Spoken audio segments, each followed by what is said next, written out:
오늘도 값없이 베풀어주신 하나님의 끝없는 은혜를 누리며 승리하는 꿈미래 모든 분들이 되기를 소망합니다. 우리가 지난주에 함께 나눴던 이야기 가운데 이스라엘 역사 가운데 이 출애굽이 두 번 있다는 이야기를 함께 나눴었죠. 모세가 이스라엘 민족을 이집트로부터 탈출시킨 출애굽, 그리고 하나님 앞에 비록 죄를 지어서 나라가 멸망하고 포로로 끌려갔지만 하나님께서 그들을 약속하신 그대로 다시 약속의 땅 가나안 땅으로 이끌어온 것을 제2의 출애굽이라고 그렇게 이야기를 했습니다. 이스라엘 사람들은 첫 번째 출애굽 당시에 시내산에서 하나님과 계약을 맺었어요. 근데 그 계약은 모두가 다 함께 더불어 살아가는 삶, 어느 누구도 소외되지 않고 함께 더불어 가는 삶인데 그 삶을 살려면 하나님만을 믿고 의지하는 삶이어야 하는 겁니다. 그래서 그 삶을 살겠다라고 그들이 결단하고 왔는데, 그리고 약속의 땅으로 들어갔는데 문제는 그곳에서 당장 눈앞에 있는 문제를 해결하려고 하는 그 과정 가운데 우상을 섬기고 말았어요. 그리고 자꾸 세상의 방법들을 찾아 나갔던 거죠.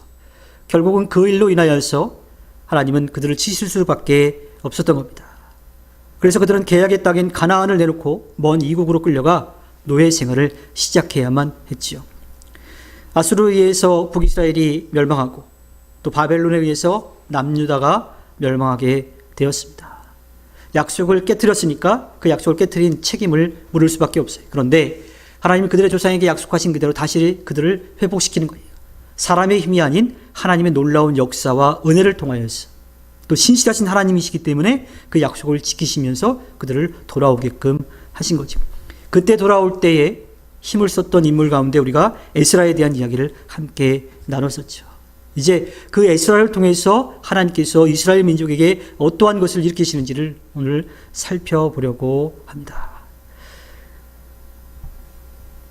바사왕 고레스에 의해서, 고레스의 칙령에 의해서 돌아갈 수 있게 됐어요. 먼저 간 사람들이 성전을 짓기 시작했습니다. 그런데 성전은 지었는데 문제는 그 땅이나 또 하나님을 예배할 수 있는 그 장소가 중요한 게 아니라 하나님을 예배할 사람들이 더 중요했던 거예요. 하나님은 늘 사람들을 통해서 역사하시는 분이시니까요. 근데 성전을 짓고 예배할 수 있는 장소들이 이제 만들어져 가고 있는데 문제는 그 하나님을 예배할 수 있는 사람들이 준비가 되지 않았던 거예요. 그 일을 감당했던 사람이 바로 에스라입니다. 물론 느헤미야와 함께 그 역할들을 감당해냈지요. 포로주에서 뜨거운 신앙심과 부푼 꿈을 가지고 귀환했지만 상황은 절망적이었어요. 고레스 칙령에 의해서 많은 이들이 도와주었음에도 불구하고 계속해서 방해하는 사람들도 없지 않아 있었던 거죠. 그들의 신앙이 점점 흔들리기 시작했던 겁니다. 그때 이스라엘 민족의 신앙을 새롭게 다시 세울 그 사람이 바로 에스라가 그곳에 가게 되었습니다. 물론 에스라가 세운 그 신앙의 틀도 문제가 좀 있긴 해요. 늘 언제나 이 중도를 걷는 게 참 어려워요. 그 하나님 말씀대로 그 하나님이 약속하신 그 뜻을 헤아려서 그 말씀대로 살아가야 되는데 그 이전의 조상들이 그 말씀대로 살지 않았다고 생각해서 한쪽으로 치우쳤던 걸 바로잡기 위해서 어떻게 해요? 반대로 치우쳐 버리는 거예요. 그럼 어떻게 될까요? 또 다른 문제가 생겨나가는 거예요. 그러니까 정확하게 하나님을 중심에 두고 하나님의 말씀의 뜻을 헤아리고 가야 되는데 그렇지 못한 결과를 낳기도 합니다. 물론 지금 에스라 시대의 당장의 문제는 아니고 그 다음의 문제이긴 했지요. 아론의 후손이며 율법학자였던 에스라는 학사 겸 제사장이었습니다. 게다가 이 페르시아 왕국에서 아주 수준 높은 교육을 받았어요. 거기에서도 하나님의 말씀을 가르치는 일들도 해냈던 사람입니다. 에스라와 함께 그 역할을 감당했던 느헤미야도 마찬가지예요. 느헤미야가 조금 더 일찍 왔고 또 더 나이가 더 많은 사람으로 우리가 알고 있는데 둘 다 어떤 사람들이었냐면 비록 포로로 끌려가 있긴 했지만 그곳에서 중책을 맡아서 일하던 사람이에요. 그곳에서 터전도 잡고 또 제대로 된 역할도 하고 어쩌면 평안한 그런 삶을 살 수도 있었을 거예요. 그런데 그들은 그 편한 삶을 내려놓고 하나님께서 그들의 조상들에게 약속한 땅 다시 회복시킬 그곳으로 떠났다라고 하는 거예요. 그 가는 길 자체가 사실은 쉬운 일은 아니었던 겁니다. 근데 그곳에 가서 봤더니 생각했던 것보다 듣던 것보다 더 엉망이. 그들이 하나님 앞에 어떻게 예배해야 될지를 몰라요. 예배 형식 이런 문제가 아니라 하나님 말씀해 주신 것이 뭔지를 모르고 그냥 살아가고 있는 거예요. 어떻게 해야 될지를 몰라서 그냥 있는 거죠. 그래서 이 에스라는 그들에게 하나님의 말씀을 가르치기 시작합니다. 사실 모세 오경이 좀 이렇게 정리가 된 게 포로기 시절에 정리가 됐다라고 봐요. 그리고 에스라가 그 정리된 걸 가지고 와서 그곳에서 이스라엘 민족들에게 하나님의 말씀을 가르치는 거죠. 그들에게 가르치는 것이 무엇이었냐면 하나님 말씀대로 살아야 된다라고 하는 거예요. 그 조상들과 하나님이 맺었던 그 언약이 무엇인지를 아는 거예요. 우리가 모세 오경을 통해서 보는 것과 마찬가지죠. 그 조상들의 부족했던 연약했던 모습도 다 담겨있는 그 이야기를 그들은 듣기 시작했던 겁니다. 학개와 스가랴의 노력으로 성전이 재건축된 주전 515년에서 57년이 지난 다음 주전 458년에 에스라가 예루살렘에 도착해서 그 역할들을 하기 시작한 겁니다. 느헤미야와 같이 그 일들을 하기 시작했어요. 에스라가 한 일은요, 또 느헤미야와 함께 했던 일은 이스라엘의 순수성을 보존하기 위해서 신앙의 회복을 하려는 것이었습니다. 오늘 말씀에 보면요, 에스라가 하나님의 성전 앞에서 엎드려 울면서 기도하며 죄를 자백하자 이스라엘 사람 남자 여자 어린아이 할 것 없이 많은 무리가 에스라 주변에 모여서 큰 소리로 슬피 울었다라고 이야기합니다. 왜 울었을까요? 하나님 말씀대로 살지 않아서 우리가 잘못해서 회개하는 모습이었습니다. 사무엘도 제사장이 되었을 때 이스라엘 민족을 미스바로 다 모이게 해가지고 그들에게 하나님의 말씀을 가르쳤어요. 에스라도 마찬가지입니다. 하나님의 말씀을 가르쳐달라고 하는 그들을 성전 앞에, 성전 문 앞에 다 모아놓고서 하나님의 말씀을 가르치고 나서 회개하기 시작한 거예요. 에스라부터 회개하기 시작했던 겁니다. 그곳에 모였던 사람들도 각자 자기의 죄들을 떠올리면서 회개하기 시작해요. 우리나라에도 평양 대부흥운동이라든지 원산에서 있었던 그 일들도 마찬가지였습니다. 창피해서 얘기조차 꺼낼 수 없는 그러한 일들을 한 사람 한 사람 하나님 앞에 회개하기 시작했어요.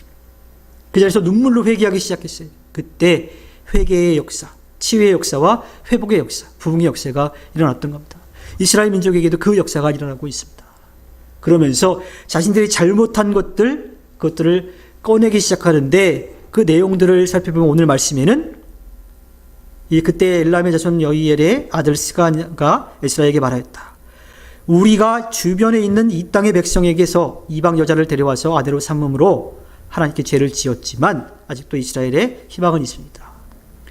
하나님이 하지 말라고 하신 이방 여인과 결혼했다라고 하는 거예요. 이건 사실은 혼혈이 되었기 때문에 문제가 됐다라고 하는 이야기는 아닙니다. 그들을 아내로 맞이함으로써 솔로몬이 저질렀던 잘못을 저질렀다라고 하는 거예요. 이제 정확히 말하자면 그 결혼 자체가 문제가 아니라 그렇게 결혼함으로써 하나님이 아닌 우상을 섬기는 죄를 범했다라고 하는 것을 이야기하고 있는 거죠. 그래서 이들은 그것을 끊어내는 것, 철저하게 회개하면서 끊어내는 것이 그 여인들과 그 여인 사이에서 낳은 자식들을 다 돌려보내겠다라고 하는 거예요. 어쩌면 그들에게 있어서 굉장히 큰 결단인 거죠. 이런 회개의 역사가, 회개의 운동이 하루 이틀에 끝나지 않았습니다.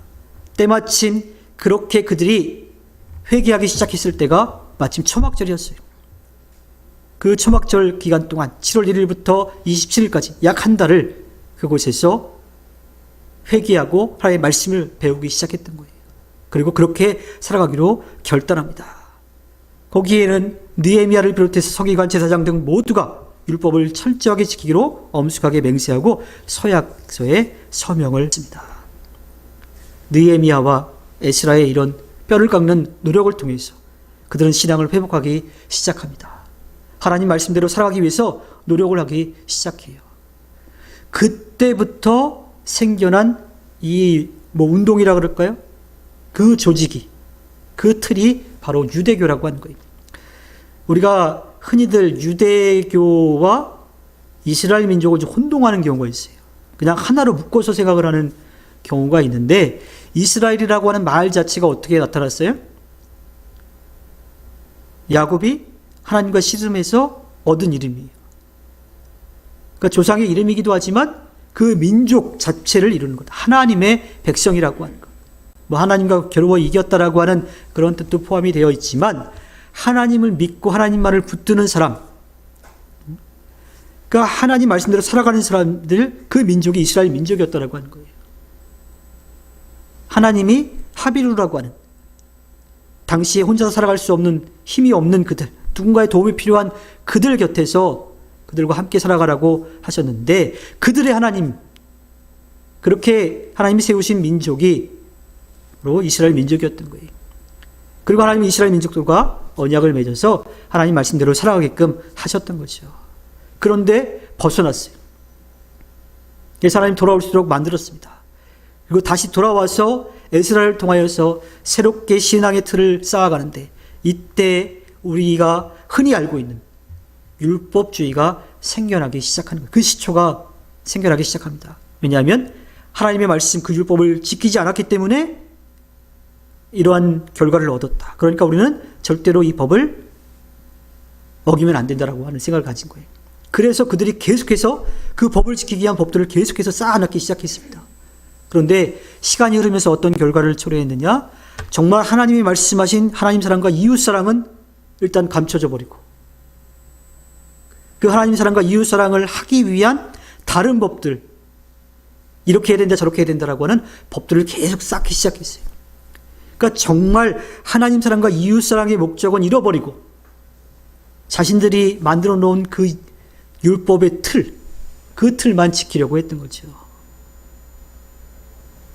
예수님이 당시의 바리새인들, 서기관들, 제사장들을 향해서 외식하는 자라고 말씀하셨던 이유가 바로 거기에 있는 거예요. 하나님 사랑은 있다라고 하는, 하나님은 사랑한다라고 하면서 이웃을 사랑하지 않아요. 하나님을 사랑하는 사람은 이웃을 사랑할 수밖에 없어요. 근데 그들은 그것을 잘못 알고 있었던 거죠. 그래서 예수님은 그들에게 책망하셨던 거고, 그들과 계속해서 부딪히셨던 겁니다. 그러나 분명한 것은 에스라 시대에 철저한 회개 운동을 통해서 돌이키려고, 새롭게 되려고, 그 신앙의 회복을 위해서 노력한 것만은 분명하지요. 그래서 에스라 이후에 새롭게 시작된 그런 신앙을 가르쳐서 유대교라고 그렇게 하고요. 에스라를 유대교의 아버지라고 그렇게 부릅니다. 그 유대교가 어떠한 역할들을 이제 했냐면요, 이 랍비 문화를 탄생시킵니다. 랍비 문화. 즉 하나님의 말씀을 해석하고 풀어주는 역할들이에요. 그전에는 제사장들이 그 역할을 했어야 돼요. 그 역할들을 레위 지파가 했어야 돼요. 그런데 이제는 지파 개념이 다 사라져버리고 말았습니다. 이때는 새롭게 하나님의 말씀을 깨닫는 지식 증인들이 나타나기 시작하는 거예요. 당시의 랍비들은요, 신분이나 가문과는 무관하게 철저히 학문적인 능력을 기준으로 그 자리에 서게 되었습니다. 서민이나 수공업자, 상위 출신은 물론 개종한 이방인들까지도 랍비가 될 수 있었던 거예요. 시간이 지나면서 그들은 이스라엘에서는 물론이고 그 지중해 연안에 있는 많은 나라들로부터 지식직으로 인정받기 시작해요. 지금도 전 세계 곳곳에 유명한 대학들이 있죠. 뭐를 전공하려고 그러면 어디로? 그 나라로 가서 그 학교에 다니면 최고로 인정받아요. 제가 예전에 이스라엘에 있을 때 같이 이제 그 키부츠라고 하는 곳에서 있던 그런 사람 중에 국문학과를 다니던 온 친구가 있었어요. 저랑 동갑이었는데 그 친구와 함께 이스라엘에 있던 그 선배 목사님을 만나서 이야기하면서 한국에서 국문학을 전공했다 그랬더니, 그 선배 목사님은 우리나라에서 이 이스라엘 역사를 공부하기 위해서, 구약을 공부하기 위해서 이스라엘 히브리 대학에 와 있었던 거거든요. 그러니까 유학을 와 있었잖아요. 그러면서 그 친구에게 하는 말이 좋겠다고, 공부하기 위해서 유학 굳이 안 가도 돼서 좋겠다고 그런 얘기를 농담으로 이제 했었어요.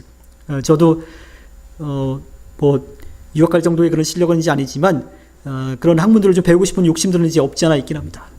그리고 꿈이 있는 미래교회에 와서 재미있는 것을 하나 알았어요. 그러니까 제가 잘 몰랐던 건데, 꿈이 있는 미래교회에 한국어 외대 한국어과 교수님 두 분이 계시죠. 근데 저는 혼자 그렇게 생각했어요. 외대에 한국어학과가 왜 있을까? 그러니까 저는 그때 생각은 국어 교육을 왜 외대에서 하지? 이 생각을 가졌던 거예요. 근데 얘기를 나눠보니까 개념 자체가 완전히 달랐던 거죠. 제가 생각했던 것은 국어를 생각했던 거고, 외대에서 한국어를 가르치시는 분들은 언어로서의 이제 한국어를 배우고 가르치는 거라고 이야기하더라고요. 근데 개념 자체가 전혀 다른 건데 잘 몰랐던 거죠. 어떤 제대로 된 학문을 좀 깊이 있게 공부하고 싶으면 그곳에 가서 공부하고 싶은 거예요. 거기에 뛰어난 학자의 밑에가 이 당시에 랍비들이 활성화되어 있던 이 당시에 주변에 있는 나라들이 랍비들의 학문을 배우고 싶었던 거예요. 그래서 이스라엘로 유학을 오게 되었습니다. 세계 각지의 학구열에 불타는 젊은이들이 예루살렘으로 유학을 오는 그러한 상황들이 벌어지게, 이 랍비 학파 중에 힐렐 학파가 있습니다. 이 힐렐은 바벨론에 살던 디아스포라였는데요. 예루살렘으로 유학을 와서 율법을 공부하여서 유명한 랍비가 되었습니다. 이 유대고 랍비 전통 가운데 큰 획을 그러한 이제 그은 인물이죠. 그런 랍비들의 노력으로 말미암아서 물론 포로기 시대에 어느 정도 모였던 모세오경이 정확하게 잘 정리가 되기 시작합니다. 거기에다가 예언서 또 역사서 등 구약 성경 전체가 좀 이제 형성이 되는 그러한 일들이 일어났죠. 한번 생각해 볼 것은 뭐냐면 구약 성경이 당시에 세계적인 언어인 히랍어로 번역이 되었습니다. 그러니까 원래는 이스라엘 사람들의 언어니까 무슨 말이었겠어요? 히브리어였겠죠. 그런데 이 구약 성경이 히랍어로, 헬라어로 번역이 된 거예요. 이 뭐 전설도 좀 섞여 있다라고 이야기하기도 하지만 역사적인 사실에 근거하면 그 성경을 히브리어에서 헬라어로 번역을 할 때 그것을 번역하도록 그 주도한 사람이 유대인이 아니었어요.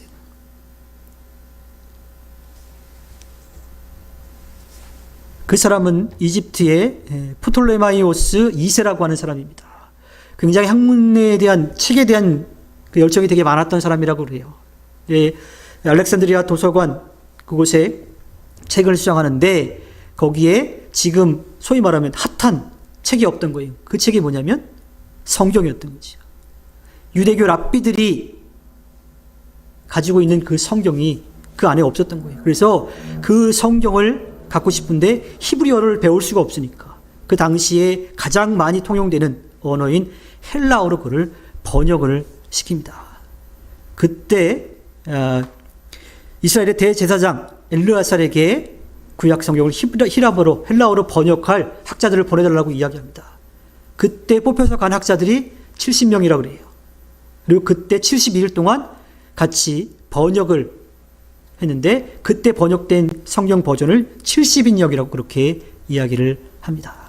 우리도 성경에 대한 번역본들 이야기하면서 70인역이라고 하는 것을 들어보셨을 거예요. 그때 히브리어를 헬라어로 번역을 했던 겁니다. 근데 전설적인 이야기는 뭐냐면요. 그 70여 명이 와가지고서 번역을 하는데 각자 번역을 했대, 각자. 누구 어디까지 맡아서 번역한 게 아니라 각자 번역을 따로 한 거죠. 지금으로 이야기하면 칸막이 쳐놓고, 투명 칸막이 아닌 보이지 않는 칸막이 쳐놓고 똑같은 본문을 주고 번역하게끔 한 거예요. 근데 그 번역을 하는데 70명이 토시 하나 틀리지 않고 똑같이 번역을 했더라고 하는 거예요. 이 70인역에 대한 유명한 이야기이죠. 물론 성경 전체는 아니었고 모세오경이 그렇게 번역이 되었고 추후에 계속해서 추가적으로 번역이 되었다라고 합니다. 그런데 이 이야기는요, 당시 이스라엘의 랍비와 성경이 그 문화권에서 얼만큼의 영향력이 있었는지를 알 수가 있는 거예요. 그러니까 단순히 성경이기 때문에 유명했던 게 아니에요. 그 당시에 학문적으로도 그 랍비들이 인정을 받았던 거예요. 그 랍비들이 얼마만큼 집중을 해서 얼마만큼 노력을 해서 그 성경을 연구하고 또 풀어냈는지를 우리는 쉽게 알 수가 있죠. 그리고 랍비들의 이 율법 연구는 탈무드로 집대성이 됩니다. 성경 다음으로 세계 최고의 지혜서라고 하는 탈무드도 그때 생성되기 시작합니다. 지금도 유대인의 자녀 교육법이요, 세계적으로 유명하지요. 우리나라도 얼마 전부터 유대인의 교육 방법을 끌어 들어왔어요. 하브루타라고 혹시 들어보셨어요? 네. 뭐 대단한 건 아니고요. 대화식 공부 방법이. 부모와 자녀가 소통하는 거예요. 선생님과 제자가 소통하는 거예요. 자기 친구들끼리 소통하는 거예요. 1대1로 이거는 이런 게 있는데 어떻게 생각하니? 아, 그래? 난 이렇게 생각하는데 더 좋은 게 뭐가 없을까? 하고 계속해서 그 이야기를 통해서 그 내용을 통해서 새로운 것들을 만들어내게끔 하는 거죠. 주입식 교육이 아니라 서로 대화를 통해서 더 많은 것들을 얻어가는 그러한 교육이죠. 우리가 이 이스라엘 역사를 이 수요 영성의 시간마다 계속해서 보아오면서 얘기했던 것 가운데 하나가 하나님이 왜 그 12지파 가운데 한 지파를 레위 지파를 왜 제사장 지파로 세워서 교육자로서 땅을 주지 않고 나머지 지파의 땅에 가서 나눠 살게끔 했는지에 대해서 이야기했어요. 무슨 이야기냐면 교육이 꼭 필요하다라고 하는 거예요. 신앙교육도 마찬가지, 학문적인 교육도 마찬가지, 세상을 살아가는 또 사람들을 대하는 방법, 그것을 배우는 그 교육도 마찬가지로 12대 1로 한 명의 선생에 12명의 제자들이 붙어서 교육을 받게끔 한 거예요. 철저하게 신앙교육을 받게 했던 거죠. 그 교육이 바로 하브루타라고 하는 교육 방법인데 그것을 이스라엘 민족, 랍비들을 통해서 그 일들이 일어나게 되죠. 하버드 대학에서 하브루타 학습의 효과에 대해서 연구한 결과가 있는데 기존의 주입식 교육보다 무려 14배의 학습 효과를 낸다라고 그렇게 이야기를 합니다. 친구를 의미하는 히브리어에서 나온 말로 생각을 주고받는 거죠. 랍비 전통에 의해서 생겨난 것들이에요. 그렇게 하나님의 말씀을 계속해서 또 가까이 알 수 있게 한 거죠. 그 시작에 바로 에스라가 있었던 겁니다. 철저한 회개를 통해서 돌이키게 하고 또 그 신앙을 지켜가도록 한 거예요. 물론 아까 말씀드렸던 것처럼 그렇게 하다가 너무 한쪽으로 몰려가가지고 오히려 율법주의적인 그러한 삶을 사는 문제가 분명히 발생하기는 했습니다. 돌아설 때는 확실하게 돌아가야 합니다. 다시 그곳으로 가려고 하는 그런 여지를 절대로 둬서는 안 되는 거예요. 이스라엘 민족이 다시 그 약속의 땅에 들어와서 철저하게 하나님의 말씀을 듣고 회개하면서 회개의 구체적인 내용으로 이방 여인들과 그 사이에서 난 자녀들을 돌려보내기로 또 하나님의 말씀대로 살아가기로 결단한 그 내용이 우리가 회개할 때 어떻게 해야 되는지를 분명하게 알 수가 있습니다. 그런데요, 유대교의 모습 속에서 우리가 알 수 있지만 우리 힘으로 그걸 할 수가 없어요. 끊었다라고 얘기했지만 아예 다 버렸다라고 얘기했지만 생각이 나요. 어느 순간 주저앉아서 거기에 넘어지기도 합니다. 우리 힘으로 그렇게 할 수가 없어요. 하지만 하나님께서는 그렇게 해 주실 수 있습니다. 우리가 해야 될 것은 하나님께서 원하시는 길을 가기 위해서 하나님께서 우리를 도우실 것이라고 하는 믿음과 확신을 가지고서 나아가는 거예요. 넘어질 수도 있어요. 근데 하나님이 도우실 것이라는 믿음을 가지고 나아가는 겁니다. 우리 스스로 하나님의 뜻에서 벗어나지 않기 위해서 부단히 힘써야 합니다. 세상의 가르침이나 종교가 아니라 유대교가 그렇게 만들었죠. 하나님과의 관계인데, 이웃사랑의 관계인데 그거 다 제쳐놓고 하나님만 바라본다라고 하는 생각 가운데 자신들이 만들어 놓은 그 틀에 갇혀버린 그런 종교로서가 아니라 살아계신 하나님과 만나는 우리들, 그 하나님의 말씀을 듣는 우리들, 또 그 말씀대로 살아가는 우리들, 그래서 이 땅에서 하나님의 자녀로 예수 그리스도의 증인과 제자로 성령의 능력을 힘입어 살아가는 그 삶을 우리가 살아가야 되는 거예요.